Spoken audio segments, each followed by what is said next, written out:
السلام عليكم يا أعوال. اليوم حبيت أوضح لكم مقطع.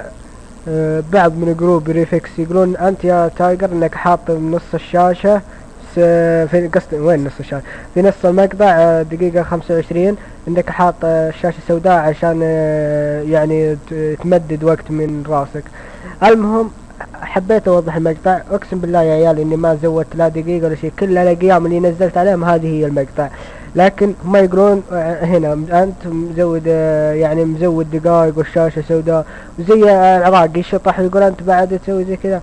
لكن العراق هذا خلوه على جنب، سفيه ما حد يعطيه وجه. شوفوا المقطع قدامكم الحين عشان حبيت اوضح المقطع لكم. هذا يوم انا وبركان واعدام نلعب ضد السكني والروقسة وبومه. يوم لعبنا شوفوا يا عيال وين وقف الشاشة سوداء هنا، لاني انا محمله وما نسيت اكمل التحميل كله وحملته وانا مدري. شوفوا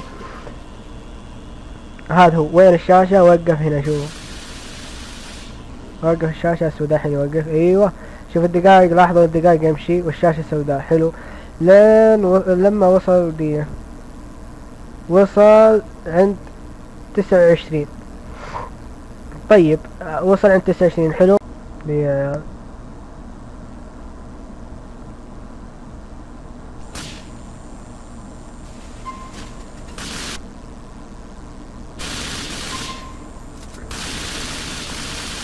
لاحظوا هذا هو المقطع.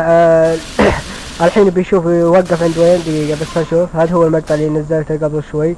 التوضيح لاحظوا، وهذا هو السكني.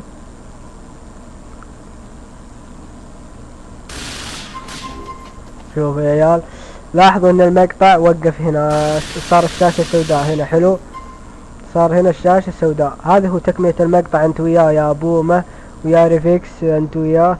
شوفوا هذا المقطع وهذا هو التكملة باقي الدقائق.